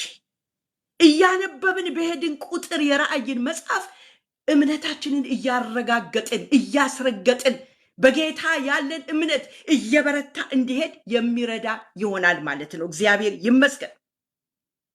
ሌላው ለምንድን ነው ማጥናት ያለብን ብለን ስናስብ በተሳሳተ ትምህርት ላለመወሰድ እንድንጠነቀቅ ያስፈልጋል ወገኖቼ። ብዙ ጊዜ ሰምተናል። ባለፈው በእድሜያችን ኢየሱስ ሐሰተኛው ነቢይ እከሌ ነው እየተባለ የስንት ሰዎች የፕሬዚዳንት ስም አልቀረ ምን አልቀረ እየተባለ የሚለውን ይሄ ውዥንብርብርብር ያለውን አይነት እምነት እንዳይኖር እንዳንወናበድ የሚረዳን ነው ራእይ ወገኖች። የምናምነውን ነገር አስረግጠን እንድናውቅ የጌታ መምጫ ጊዜ ካለ አባቱ በስተቀረ የሚያውቅ ማንም የለም ነው የሚለው እግዚአብሔር ቃል። ማንም አያውቅም፣ ልጁ እንኳን አያውቅም ነው የሚለው ወገኖቼ። ኢየሱስ ክርስቶስ በዚህ ጊዜ ይመጣል፣ በዚህ ዓመተ ምህረት ይመጣል እየተባለ የተባለበት ጊዜ በመጽሐፍ ደረጃ የተጻፈበት ጊዜ እጅግ ብዙ ነው። ያ እንዳይሆን እንድናረጋግጥ ውዥንብርብር ያለ ትምህርቶችን እንዳንቀበል የምንከላከልበት ይሄ መጽሐፍ ማጥናት እጅግ አስፈላጊ ነው፣ ይጠቅመናል ማለት ነው። ሌላው ደግሞ በእርግጥ ጌታ ኢየሱስ ክርስቶስ እንደሚመለስ የምናረጋግጥበት መጽሐፋችንም ጭምር ነው። ራእይ መጽሐፍ ኢየሱስ ክርስቶስ እመጣለሁ ብሎ እንዳለ እንደሚመጣ የምናረጋግጥበት መጽሐፍ ከራሱ ከአፉ ጌታ ኢየሱስ ክርስቶስ ከተናገረው ትንቢት በመልአኩ በኩል ሆኖ ለዮሐንስ እንደተገለጠ የምናቅበት ነው። ኢየሱስ እንደሚመጣ የምናረጋግጥበት መጽሐፍ ነው። እግዚአብሔር ለዘላለም ስሙ የተባረከ ይሁን። ስለዚህ መጽሐፍ ክርስቲያን ማወቅ አለበት ማለት ነው። እግዚአብሔር ለዘላለም የተባረከ ይሁን። ሌላው ምንድነው? በቅድስና በንጽህና ሆነን ጌታን እንድንጠብቅ ይሰበስበናል። ክብር ለመድኃኔዓለም ይሁን ወገኖች። ይሄ መቼም የክርስቲያኖች ደንብና ወግ ነው። ይሄ ጌታን ያወቀ ሰው በቅድስና የመኖር ግዴታ አለበት፣ የውዴታ ግዴታ። እግዚአብሔር ለዘላለም ስሙ የተባረከ ይሁን። በንጽህና ግን መጽሐፉን ስናቅ መጽሐፍ ውስጥ ስንገባ ይሰበስበናል ወገኖቼ።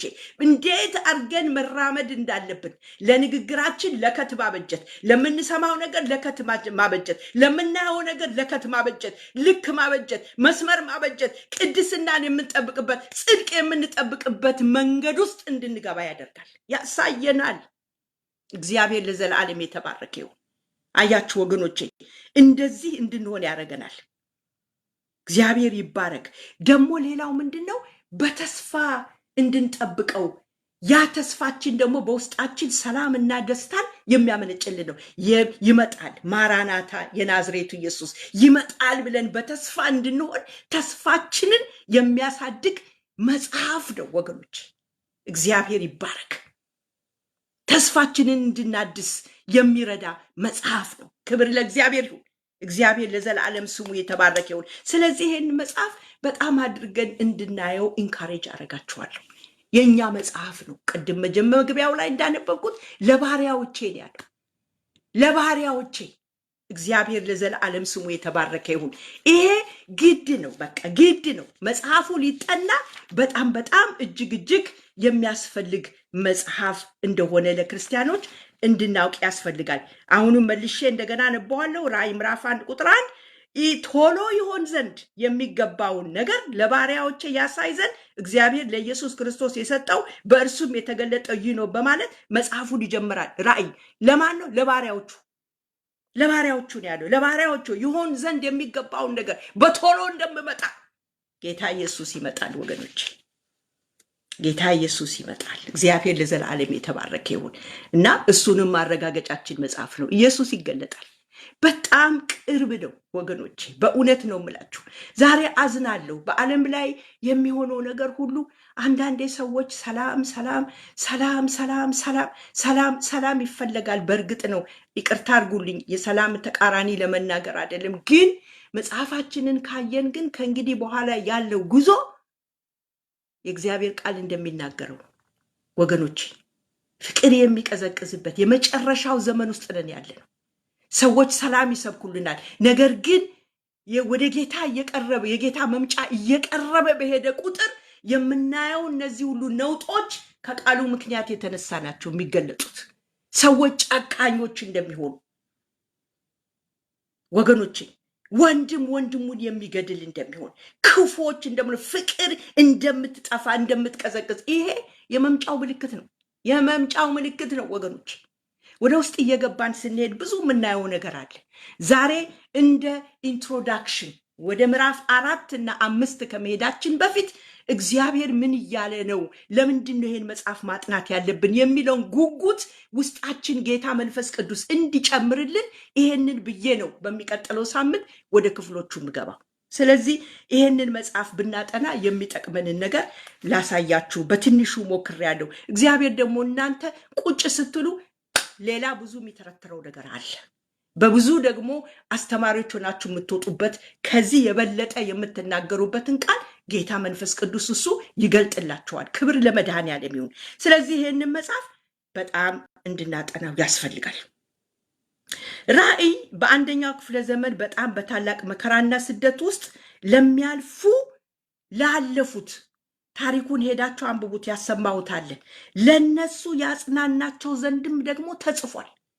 በብዙ መከራ ለእያንዳንዱ ለኤፌሶን፣ ለሰርምኔስ፣ ለነ ቲያጥሮን፣ ለነ ፊላደልፊያ፣ ለነ ሎዶቅያ፣ ለጴርጋሞን፣ ለሌላውም አንድ ቤተክርስቲያን እንደዚሁ በብዙ መከራ ውስጥ እያለፉ እንደነበረ በአምልኮ ብትሉ፣ በባዕድ አምልኮ ብትሉ፣ በአገሬው ሰው ብላችሁ ብትሉ፣ በቄሳር ገዢዎች ብላችሁ ብትሉ፣ በብዙ ስደት ውስጥ እነሱን አሬና ውስጥ እንደ ስታዲየም አስቀምጠው ክርስቲያን በአናብስት ሲበሉ ማየት እኛ ቁጭ ብለን ቲያትር እያየን እንደምንደሰተው የሚደሰቱበት ዘመን ነበር። የመጀመሪያው ክፍለ ዘመን አባቶቻችን ዋጋ የከፈሉበት በነ ዮሐንስ ዘመን እስጢፋኖስ የመጀመሪያው መስዋዕት የሆነ ነበር። ወገኖቼ ያንን ማየት ይደሰቱ ነበር። የሮም ገዢዎች ቄሳሮች እነሱ ራሳቸው አምላክ ነን ብለው ለነሱ በዓመት አንዴ ግብር ይገባ ነበር፣ ገንዘብ ይሰጥ ነበር፣ መስዋዕት ይሰጥ ነበር። ወገኖቼ ክፉ በሆነበት ጊዜ ውስጥ አባቶቻችን ዋጋ በከፈሉበት ዘመን ጌታ ኢየሱስ ክርስቶስ መልአኩን ልኮ ለዮሐንስ ለነዚህ ለሰባቱ አብያተ ክርስቲያናት ሲጽፍ ማጽናኛቸውም ጭምር ነበር። አይዞ ይላቸው ነበር። ጌታ ኢየሱስ ይጽናኑበት ነበር። ወገኖቼ አይዞ መከራህን አያለው እያለ ይነግራቸዋል። ሰይጣን ዙፋኑን ባደረገበት ከተማ ውስጥ እንደምትኖር አውቃለሁ ይላቸው ነበር። አያለው መከራህን ብቻህን አይደለም፣ እኔ ሳላይ ቀርቻ አይደለም፣ በርታ አይዞ እያለ የሚያጽናናቸውን ቃል ለሰባቱ አብያተ ክርስቲያናት የተላከበት ጊዜም ጭምር ነበር። ስለዚህ በዛ ዘመን መከራ ውስጥ የሚያልፉትን ሰዎች ያጽናናበት ነበር ያ ደብዳቤ ተልኮ። ዛሬም ወገኖቼ በብዙ መከራ ውስጥ የሚያልፉትን ሰዎች አልፎ የሚያጽናና ደብዳቤ ነው ኢየሱስ የላከው። ዛሬ በእኛ ዘመንም ይሰራል፣ ወደፊትም ይሰራል። አለሁ ይላል፣ አያለሁ ይላል ጌታ። እናንተና እኔ ተጨንቀን እርርድብን ከምንልበት ነገር በላይ እሱ ለፈጠረው የሚጨነቅ አምላክ አያለው እያለ የሚናገር አምላክ ነው ያለን። ይሄንን መርሳት የለብንም። አንዳንዴ እግዚአብሔር የሌለ ይመስለናል። ብዙ መከራዎች በሚታለፍበት በምድር ሊሆን ይችላል፣ በዓለማት ሊሆን ይችላል። እግዚአብሔር ግን አይቶታል። በሱ ዘንድ ድብቅ ነገር የለም። በሱ ዘንድ የተሸፈነ ነገር የለም። ወገኖቼ በቤታችሁ ስለምትጨነቁበት ነገር ጌታ አያለው እያለ ነበር ባለፈው ሲናገር የነበረው። ለዛች ቤተክርስቲያን ለተጻፈላት ቤተክርስቲያን ብቻ አይደለም። ዛሬ ቤተክርስቲያን ስንል እኔ ነኝ፣ እናንተ ናችሁ። ወገኖቼ የምታልፉበትን ነገር ጌታ ጀርባውን ሰጥቶ ዝም ብሎ የማይሄድ አምላክ ነው። ስለዚህ ይሄ መጽሐፍ መጽናኛ በዛ ዘመንም ሆነ አሁንም ሆነ ጌታ እስከሚገለጥበት ድረስ የሚታለፍ የጭንቅ ዘመን ላይ ሁሉ እግዚአብሔር ከዙፋኑ ላይ ሆኖ ያያል። በቁጥጥሩ ስር ነው። ሃሌሉያ! ይህን እንድናቅ ያስፈልጋል። ያያል። ነገር ሁሉ ግልጥ ነው። ነገር ሁሉ ክፍት ነው በሱ ዘንድ። ሃሌሉያ! ያያል፣ ያውቃል። አውቃለሁ ይላል እኮ ይናገር ነበር። ወደ ኋላ ሄዳችሁ ይዩት። አውቃለሁ፣ ጭንቀትህን አውቃለሁ፣ መከራህን አውቃለሁ፣ ስደትህን አውቃለሁ ይላል። ድሃ ነህ ይላቸዋል። ነገር ግን ባለጠጋ ነህ። በሱ የተሞሉት ሰዎች ሰላም አላቸው፣ ባለጠግነት አላቸው። ክብር ለእግዚአብሔር ይሁን። ዛሬም እንደዚሁ ነው። ስለዚህ የመጽናኛ ቃልም ነበር ራእይ በዛ ጊዜ። አሁንም ስናነበው እኛ የምንጽናናበት ነው። ዛሬ ሁከት ባለበት ቦታ እግዚአብሔር ጥሎ ሄደ የሚመስለን እጅግ ብዙ ክርስቲያኖች አለን።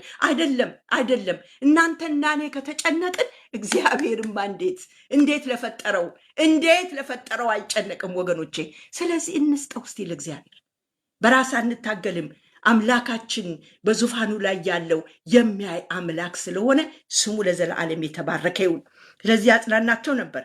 ይሄንን ለማወቅ ከፈለግን ራእይ ምዕራፍ 2 ቁጥር 10 ላይ እንደዚህ ይላል፣ ልትቀበለው ያለህን መከራ አትፍራ፣ እነሆ እንድትፈተኑ ዲያብሎስ ከናንተ አንዳንዳችሁን በወህኒ ሊያገባችሁ አለው።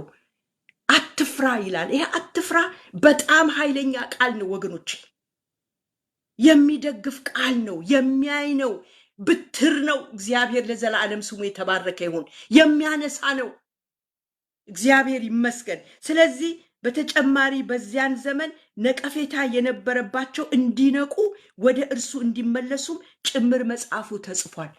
ንቃ እያለ የሚለው መጽናኛም ነው በችግራቸው በስደታቸው። ዛሬም ለኛ እንደገና ደግሞ የተኙት እንዲነቁ እግዚአብሔር ይባረክ። ያንቀላፉት እንዲነቁ እንደ ልባቸው ወዲያና ወዲህ የሚረግጡ ነበሩ። በቤተ ክርስቲያን ውስጥ እንዲነቁ ወደ ንስሐ እንዲመጡ እንደ ሌባ እንዳይመጣባቸው ወገኖቼ እንደገና ደግሞ እመጣባለሁ የሚላቸው እንዲመለሱ ዛሬም ለኛ ይሄ መልእክት አለ። ክብር ለእግዚአብሔር ይሁን። ይሄ መጽሐፍ እንዲሆኑ ተጽፏል። ትንቢትም ቢሆን ለምን እንደምናቃቸውም ከላይ እንደዘረዘርኩት እንደዛም ቢሆን መጽሐፉ በዛን ጊዜም አሁንም በስደት ላሉ መደገፊያ እንደሚሆን አይዞ የሚል እንዲሆን የተኙ ደግሞ እንዲነቁ እግዚአብሔር ለዘላለም የተባረከ ይሁን። በንስሐ እንዲሆኑ እግዚአብሔር በክርስቶስ ኢየሱስ በኩል አድርጎ ለዮሐንስ የላከው መልእክት ነው። ስለዚህ እጅግ በጣም ልናቀው የተገባ የእግዚአብሔር ቃል ያለበት ሙሉ መጽሐፍ ይሄን የራእይ መጽሐፍ አንብቡት፣ አጥኑት። በመንፈስ ሆናችሁ አጥኑት። እግዚአብሔር ወይ ግለጥልኝ ብላችሁ አጥኑት። እግዚአብሔር ሪቪል ያደርጋል። ራእይ ምዕራፍ 1 ቁጥር 19 ላይ ምን ይላል? ያየኸውን ይለዋል ለዮሐንስ፣ አሁንም ያለውን ከዚህም በኋላ ሊሆን ያለውን ጻፍ ይለዋል። እዚህ ውስጥ ብዙ ነገር ነው ያለው። በዛ ወቅት ያሳየውን እግዚአብሔር በክርስቶስ ኢየሱስ በኩል የተላከው ራእይ በመልአክ በኩል ወደ ዮሐንስ የደረሰው ያየው እንደ ሞተ ሰው ነው የሆነው እኮ። እንደ ሞተ ሰው የሚናገረውን ወደ ኋላ ዞር ብሎ ሲመለከት በእግሩ ስር እንደ ሞተ ሰው ሆኖ ነው ዮሐንስ የወደቀው። ክብሩ ኃይለኛ ነበር የጌታ እንደ ሞተ ሰው። ስለዚህ ይሄ መጽሐፍ ያሁኑን ይናገራል፣ የተመለከተውን ያሁኑን ይናገራል፣ እንደገናም ደግሞ ሊሆን ያለውንም ጭምር ይናገራል። እግዚአብሔር ለዘላለም ስሙ የተባረከ ይሁን። ስለዚህ አሁንም ያለውን ሲል ያው ያየውን ሲል በዛ ጊዜ እግዚአብሔር ያሳየውን ነው።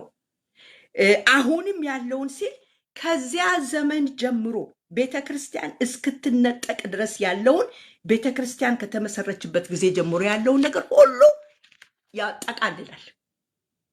በ30 ነው በ33 ኤዲ ነው ቤተክርስቲያን የተቋቋማችሁ። በሐዋርያት ሥራ ውስጥ ያለው እንደምንመለከተው ጌታ ከሄደ በኋላ መንፈስ ቅዱስ በላያቸው ላይ ወርዶ ቤተክርስቲያን ያን ጊዜ ተቋቋመች። ከዛ ከተቋቋመችበት ጊዜ ጀምሮ ጌታ እስከሚመጣ ድረስ ቤተክርስቲያን እስከምትነጠቅ ድረስ ያለውን ነው አሁን የሚሆነውን ብሎ የሚናገረው። እንግዲህ ጠቅለል አድርጌ አሁን መግቢያዬን እየነገርኳችሁ ነው ያሉት። ከዚህ በኋላ ያለውን ሲል ከቤተ ክርስቲያን ንጥቀት ጀምሮ እስከ መጨረሻው ድረስ ያለውን ሁሉ ይይዛል ማለት ነው። ቤተ ክርስቲያን ንጥቀት ምዕራፍ 4 ራእይ ላይ የሚቀጥለው ሳምንት የምንገባበት ነው። ከዛ በኋላ ደግሞ ያሉት አሉ እና ይሄንን ሁሉ ያየኸውን ነው ግለጥ እያለ ጻፍ የሚለው። እግዚአብሔር ይመስገን የሚሆን ነገር ስላለ። ስለዚህ ራእይ ምዕራፍ 4 እና 5ን ጠቅለል አድርጌ ነው የምነግራችሁ፣ ወደ ውስጥ አልገባም ዛሬ። ምንድነው እሱ የሚለው? የቤተ ክርስቲያን ንጥቀትና በሰማያት ያለውን አምልኮ ሁሉ የምናይበት ክፍል ነው። ሰማያት ውስጥ የሚደረጉ አምልኮ 4 ላይ በተለይ ደግሞ ስለ ቤተ ክርስቲያን ንጥቀት እንማራለን። እግዚአብሔር የተባረከ ይሁን። ራእይ 6 እስከ 19 ድረስ ያለው ደግሞ የሰባቱ ዓመታት የመከራው ጊዜ የሰባቱ ማህተም መፈታት እንመለከታለን። እዛ ውስጥ እንግዲህ ሐሰተኛው ክርስቶስ አለ፣ ሐሰተኛው ነብይ አለ። ያንን ሁሉ የምናይበት ነው ከ6 ምዕራፍ እስከ 19 ድረስ። ራእይ 20 ላይ ኢየሱስ ሰይጣንን አሸንፎ የሰይጣን መታሰር የ1000 ዓመቱ ደግሞ የንግስናውን ጊዜ የምንመለከትበት ነው። ራእይ 21 ላይ ስለ ነጩ ዙፋን እናያለን። ነጩ ዙፋን የመጨረሻው ፍርድ። ራእይ 22 የመጨረሻው ምዕራፍ ላይ ኢየሩሳሌም ለባሏ እንደተዘጋጀች ሙሽራ ወደ አዲሲቱ ኢየሩሳሌም መግባቷን የምናይበት ክፍል ነው። እግዚአብሔር ይባረክ። ማን ነው ይህንን ማወቅ የማይፈልግ? ንገሩኝ እስቲ ማን ነው? እኔ እፈልጋለሁ። ኢንካሬጅ እያረኳችሁ ነው። የራእይ መጽሐፍን ማወቅ ያስፈልገናል። እኔ እፈልጋለሁ። ክብር ለእግዚአብሔር ይሁን። እስቲ የምትፈልጉ አሜን እያላችሁ ጻፉ። ጊዜ ልስጣችሁ። እንፈልጋለን ስለ ቤተክርስቲያን ንጥቀት ማወቅ እንፈልጋለን። በሰማይ ያለውን አምልኮ ማወቅ እንፈልጋለን። የ7 ዓመት የመከራ ጊዜ ማየት። አሁን ያልኳችሁን በሙሉ የምንፈልግ ሰዎች አሜን እያልን እንጽፋለን። ክብር ለእግዚአብሔር ይሁን። አሜን እያልን እንጽፋለን። ይህንን ሁሉ ጌታ ኢየሱስ ክርስቶስ ራሱ ለዮሐንስ በመልአኩ በኩል የላከው ነው፣ የጻፈው ነው። መጽሐፉን ማወቅ የምንፈልግ ሰዎች አሜን እያልን እንጽፋለን። እግዚአብሔር ይመስገን። ክብሩን ሁሉ እግዚአብሔር ይውሰድ ወገኖቼ። እንድናውቅ ያስፈልጋል። ክብር አሜን። ጌታ ይባርካችሁ፣ እግዚአብሔር ይባርካችሁ። አሜን። እንድናውቅ ያስፈልጋል። አባታችን ይሄን ሁሉ እንድናውቅለት ይፈልጋል። ስለዚህ መጽሐፉን እንዳትፈሩ ነው ኢንካሬጅ ማረጋችሁ። በማክበር በትህትና ዝቅ በማለት መንፈስ ቅዱስን በመጋበዝ እያንዳንዱ በዛ ውስጥ የተጻፈውን ትንቢት እንድናውቅለት ጌታ ኢየሱስ ክርስቶስ ይፈልጋል። ሃሌሉያ። ይህን ሁሉ በሚቀጥለው በየተራው ምዕራፎቹን ሁሉ እንመለከታለን። እግዚአብሔር ይባርካችሁ። አሜን አሜን እላለሁ። እኔም ከእናንተ ጋር አሜን። ክብር ሁሉ በሰማይና በምድር ለሱም ይሁን። የታረደው በግ ተመልሶ ይመጣል። በንግስናው ይመጣል፣ በክብሩ ይመጣል፣ በኃይሉ ይመጣል፣ በመግዛት ይመጣል፣ በንግስናው ይመጣል። ወገኖቼ ዘውድ ይጭናል። እግዚአብሔር ለዘላለም ስሙ የተባረከ ይሁን። እናንተና እኔን ሙሽራውን ሊወስድ ሙሽራው ይመጣል። ማራናታ ኢየሱስ ቶሎና። እግዚአብሔር ለዘላለም ስሙ ይባረክ። ሊሆን ያለውን በቶሎ ሊሆን ያለውን ያለው ቶሎ ይሆናል። እንግዲህ ይህ ራእይ በራእይ ምዕራፍ 1 ቁጥር 1 ላይ አሁን እንዳልኳችሁ ቶሎ ይሆን ዘንድ የሚገባውን ነገር ለባሪያዎቹ ያሳይ ዘንድ እግዚአብሔር ለኢየሱስ ክርስቶስ የሰጠው በእርሱም የተገለጠው ይህ ነው። ራእይ 2:7 ላይ እነሆም በቶሎ እመጣለሁ አለ። ሃሌሉያ። እነሆም በቶሎ እመጣለሁ። የናዝሬቱ ኢየሱስ የተናገረው ነው። ክብር ለእግዚአብሔር ይሁን። እነሆም በቶሎ እመጣለሁ። ራእይ 2:20 ላይ ይህንን የሚመሰክር አዎን በቶሎ እመጣለሁ ይላል። አሜን። ጌታ ኢየሱስ ሆይና እግዚአብሔር ለዘላለም ስሙ የተባረከ ይሁን። የጌታ ኢየሱስ መምጣት የተረጋገጠ ነው። ለምን እናጥና ይህን መጽሐፍ ውስጥ ብለን ስንል ቅድም እንዳልኳችሁ ይሄ ኢየሱስ ይመጣል፣ እርግጠኛ ነው። ይገለጣል ወገኖቼ፣ ይመጣል። በቶሎ ሊሆን ያለውን እግዚአብሔር ስሙ የተባረከ ይሁን። የሚገባውን ነገር ለባሪያዎቹ ያሳይ ዘንድ እግዚአብሔር ለኢየሱስ ክርስቶስ የሰጠው በእርሱም የተገለጠው ይህ ነው። ባሪያዎቹ እኛ ይህን እንድናውቅ ይፈልጋል። እነሆ በቶሎ እመጣለሁ ያለ ኢየሱስ አይዘገይም። በቶሎ ይመጣል ወገኖቼ፣ በቶሎ ይመጣል። ክብር ለእግዚአብሔር ይሁን። ስለዚህ ጌታ ኢየሱስ መምጣት የተረጋገጠና የማይቀር ነው። ድል የነሱትን ከእርሱ ጋር ሊወስድ ባላመኑት ላይ ደግሞ ሊፈርድ ይመጣል። ይሄ ያለ ነው። ስለዚህ በመጨረሻ ከምን ጋር ተዋቸዋለሁ መሰላችሁ? ይሄንን ራእይ ብዙ አይነት አስተምሮቶች አሉ። እንግዲህ አሁን እኔ የማምንበትን ከብዙ ክርስቲያኖች ወይም ደግሞ ኢቫንጀሊካል ከሆኑ ቤተክርስቲያኖች አስተምሮ ጋራ ያመዘነ ማጆሪቲው ይሄንን ያጠኑ ሰዎች ካጠኑት ጋራ አብሬ የማምነው ነገር እንደሆነ ልነግራችሁ ፈልጋለሁ። ለምን መሰላችሁ? 4 አይነት ሶፋር እስካሁን ድረስ እስከማቀው ድረስ 4 አይነት አስተምህሮቶች አሉ።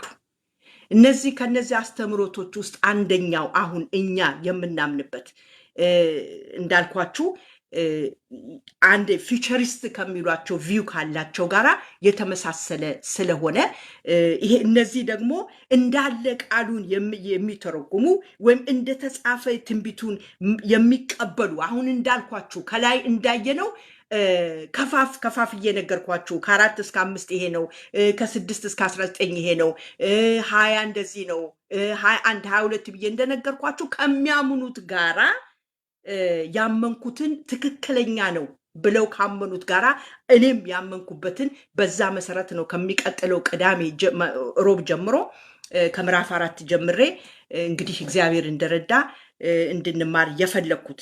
ስለዚህ አንዳንዶች ምን ይላሉ? ምሳሌ ብቻ ነው የሚሉ አሉ። ምሳሌ ነው ይሄ ራእይ በቃ ምሳሌ ነው ብለው የሚተዉ አሉ። ይሄ ትክክል አይደለም፣ በፍጹም ትክክል አይደለም። ምንድነው? አይዲያሊስቶች ናቸው። እነዚህ ምሳሌ ነው በቃ ታሪክ ነው ብለው እንደ ምሳሌ ራእይን የሚቆጥሩ አሉ።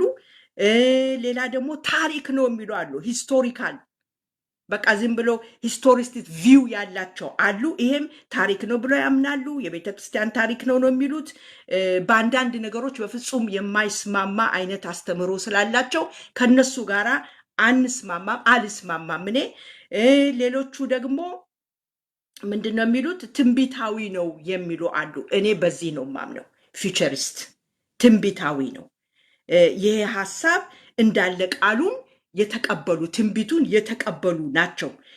እነዚህ ሰዎች ሐሳብ እውነት ነው። ይኸውም ሐሳብ ከዚህ እንደሚከተለው ይከፈላል። ምዕራፍ 1 የዮሐንስ ጊዜ ነው። የምዕራፍ 1 ከጌታ ኢየሱስ ክርስቶስ በመላኩ በኩል መጥቶ የተሰጠው ያስረከበው ጻፍ ያለው ጊዜ እንደሆነ ምዕራፍ 2 እስከ 3 የቤተ ክርስቲያን ዘመን ነው። ከምዕራፍ 4 እስከ 18 ይህ ጊዜ ቤተ ክርስቲያንን በሰማያት የምትሆንበት ጊዜ ሲሆን የንጥቀቱን ዓለም ደግሞ በታላቅ መከራ የምትወድቅበት ጊዜ ነው በሚለው ላይ አምናለሁ። ከምዕራፍ 19 እስከ 22 ድረስ ደግሞ ያለውን የአርማጌዶን ጦርነት የሺው ዓመቱ መንግስትና አዲስ ሰማይና ምድር የሚሆንበት ነው ብዬ አምናለሁ። በዚህ ትምህርት ላይ ያጠነጠነ ነው እንግዲህ ከሚቀጥለው ሳምንት ጀምሮ የምናየው። ስለዚህ የተለያየ አስተምህሮ አለ። አንዱ ሰዎች በእውነት እዚህ መጽሐፍ ውስጥ ገብተው እንዳይማሩ እንዳያጠኑ ከሚያደርገው ምክንያት ደግሞ ይሄ ኮንፊውዥን ነው። ብዙ አይነት አስተምሮች ስላሉ ይሄኛው ነው ልክ ወይንስ ያኛው ነው ልክ ወዲኛው ጋር ነው እያሉ ግራ እንዲጋቡ ከሚያደርግ አንዱ ምክንያት ቅድም ካልኳችሁ ለምሳሌ ብዙ የእንስሳ አይነቶች ከመኖራቸው ምክንያት የተነሳ ትርጉሙን ካለማወቅ የተነሳ ሰዎች መጽሐፍ ውስጥ መግባት አይፈልጉም። ቀለማቶች አሉ እንዳልኳችሁ፣ እንስሳቶች አሉ፣ ክንፎች አሉ፣ አይኖች አሉ፣ ብዙ ቁጥሮች አሉ። የተለያዩ ለኛ የማይገቡን እንዲህ ከፍተን ብቻ ዝም ብለን በማንበብ የማንረዳቸው ብዙ ነገሮች ስላሉ ሰዎች ከፍተው ብዙ ኢንካሬጅድ አይሆኑም ለማንበብ። በተጨማሪ ይሄ አሁን ያልኳችሁ የአስተምሮቶቹ ብዛቶች ሰዎች እንዳይቆርጡ እንዳይነሱ የትኛው ነው ትክክል የትኛው ነው ልክ የትኛው ትክክል አይደለም የሚለውን ነገር ውስጥ ስለሚገቡ ባንደፍረው ባንገልጠው ይሻላል ብሎ ይዘጉታል። ስለዚህ እንግዲህ እኔ ፊውቸሪስት ቪው ካላቸው ጋራ ነው አብሬ አምኜበት የምንማረው ትምህርት ከሚቀጥለው ሳምንት ጀምሮ ከምዕራፍ 4 እንጀምራለን ማለት ነው። እነዚህ ሰዎች ምንድናቸው? እንዳለ ቃሉን ትንቢት ነው ብሎ የሚቀበሉ እንደ ቃሉ በአውዱ መሰረት የሚተረጉሙ ናቸው። ስለዚህ በዚህ እኔ እስማማለሁ። እንግዲህ የምንስማማ ከሆነ ሁላችን በሚቀጥለው ሮብ ጌታ እንደረዳችሁ ብንኖር ጌታ ቢፈቅድ እንገናኛለን ማለት ነው። እግዚአብሔር ለዘላለም ስሙ ይባረክ። ችንታክል ትንሽ ከተነተንኩላችሁ ሆፍሊ እናንተ ደግሞ በራሳችሁ ከጌታ መንፈስ እርዳታ ጋራ ወደ መጽሐፉ ገባ እያላችሁ እያጠናችሁን ብትቆዩ በጣም መልካም ይሆናል። እንግዲህ እግዚአብሔር ለዘላለም ስሙ ይባረክ። የናዝሬቱ ኢየሱስ ክርስቶስ ይመጣል፣ በቶሎ ይመጣል ወገኖቼ። የመጨረሻ ዘመን ውስጥ አለን። ለኛ የሆነውን ነገር እንድናቅ ጌታ በቃ ቅድም እንዳልኳችሁ በንጽህና በቅድስና ለመሆን ይረዳናል። ይህን መጽሐፍ ውስጥ ገብተን ጌታ ኢየሱስ እንደሚመጣ ደግሞ ከሁሉም በላይ ያረጋግጥልናል። ስለዚህ ከእንቅልፍ እንድንነቃ በትጋት እንድንሆን የሚረዳን መጽሐፍ ነውና እንማረው። ጌታ አብዝቶ ይባርካችሁ ወገኖቼ። ስለታደማችሁ ሌሎች ጋር ደግሞ በማካፈል ሼር በማድረግ ስላገለገላችሁ እግዚአብሔር አብዝቶ ይባርካችሁ። ጸልዩልኝ። እግዚአብሔር ደግሞ ለሁላችን የሚሆን ነገር ስላለው እንዲያስተምረን ከኔ ጋር ሆናችሁ እኔን በጸሎት እያገዛችሁ እናንተም እየጸለያችሁ በሚቀጥለው ሳምንት እንገናኛለን። በዚሁ ሮብ በ4:30 ዩኬ ታይም ላይ እግዚአብሔር ይባርካችሁ። እንጸልያለን። እናመሰግንሃለን። የዘላለም አምላክ እግዚአብሔር አባታችን ሆይ በነገር ሁሉ ስም ይባረክ። ይሄ መቼም ቤተክርስቲያን ከቆመችበት ጊዜ ጀምሮ ይሄንን የማወቅ ጌታዬና አምላኬ ሆይ ፈቃድ በእያንዳንዱ ውስጥ እግዚአብሔር ሆይ የምትጨምር አንተ ነህ። ዛሬ ነው ጊዜው ብለን እንኳን ለማለት ድፍረት የለንም። ግን ጌታ ሆይ ከምናየው ነገር የተነሳ ከቃል ጋራ እያነጻጸርን ያን የምናልፍበትን የሚሆነውን ነገር ከማወቅ ምክንያት የተነሳ ከገለጥክልን ምክንያት የተነሳ ከቃል የተነሳ እግዚአብሔር ሆይ የመጨረሻውን ዘመን ጥግ ጋር እየደረስን እንዳለን ዘመኑ ይነግረናል። ጌታ ሆይ ይሄ ደግሞ መጽሐፍ የዚህን ዘመን ቁጥር መቁጠሪያችን ስለሆነ እግዚአብሔር ሆይ ዘመኑን የምንዋጅበት የመገለጥን ጊዜ በናፍቆት እንድንጠብቅ የሚያደርገን የህይወት ቃል ያንተ ትንቢት የናዝሬቱ ኢየሱስ በቶሎ መጣለው ብለህ የተናገርክ ድምፅን የለቀክበት ማራናታ የናዝሬቱ ኢየሱስ ክርስቶስ በቶሎ ትመጣልን ዘንድ ጌታ ሆይ አንተ ህዝብን ታሳርፋለህና እግዚአብሔር አምላኬና መድኃኒቴ ከምን ጊዜውም ዘመን ጌታ ሆይ በበለጠ በዚህ ዘመን ይሄ መጽሐፍ ህዝብህ እንዲያቀው ጌታ ሆይ እግዚአብሔር መንፈስ ቅዱስ በእያንዳንዳቸው በወገኖቼ ላይ እንዲሆን በኔ ላይም እንዲሆን መገለጥን እንድታደርግላቸው እግዚአብሔር አምላኬ ሆይ እንድታደርግልን ጌታ ሆይ ከፍርሃት እንዲወጡ ቆርጠው መንፈስ ቅዱስ አስተማሪ እንደሆነ በማወቅ የሚያስፈልጋቸውን ዋጋ ሁሉ በመክፈል የጊዜ ዋጋ በመክፈል እግዚአብሔር አምላኬ ሆይ መጽሐፍቶችን በማገላበጥ እግዚአብሔር አምላኬ ሆይ ከመንፈስ ቅዱስ ምክንያት የተነሳ ህዝብን አስተማሪ እንድትሆንለት ጌታ ሆይ እንድናውቀው የመጨረሻውን ጊዜ ጥግ ላይ ከመድረሳችን ምክንያት የተነሳ እንደ ወታደር ተሰልፈን እግዚአብሔር አምላኬ ሆይ ትጥቃችንን አስተካክለን በቅድስና መንገድ ላይ ሆነን አምላካችን ጌታችን ኢየሱስ ክርስቶስ ስትገለጥ እንድናይ ጌታ ሆይ ህዝብና እኔ እንድትረዳን በኢየሱስ ክርስቶስ ስም በዚህ ሰዓት እንጸልያለን። እግዚአብሔር አምላካችን ሆይ ክብር ሁሉ በሰማይና በምድር ለስም ይሁን። ስለተናገርከን እናመሰግንሃለን። ኢንሳይት ስለሰጠን እናከብረሃለን። እግዚአብሔር አምላካችን ሆይ በነገር ሁሉ አንተ ከፍ ከፍ በል። ይሄን እያየን ይሄን እያወቅን መንገዳችንን እንድናስተካክል እግዚአብሔር አምላካችን ወይ በአንተ ውስጥ መሆን እንድንችል ጸጋ እንዲበዛልን ቅዱስ የእስራኤል አምላክ እግዚአብሔር ከክፉ ነገር እንድንርቅ ጌታዬና አባቴ ሆይ የምናየው ነገር ላይ ቆመን ጌታ ሆይ አንተ ፊት ቆመን እንድንማጸን እግዚአብሔር አምላክ ህይወታችንን እንድናስተካክል በግል እግዚአብሔር አምላኬ ሆይ አንተን የሚጠብቅ ወታደር ሆነ እንድታገኘን መንፈስ ቅዱስ እንዲረዳን ጌታ ሆይ በዚህ ሰዓት በኢየሱስ ስም ጸለይኩ። ወገኖቼን ላንተ አስረከብኩ ጌታ ሆይ በኢየሱስ ክርስቶስ ስምና ስልጣን ለመንን።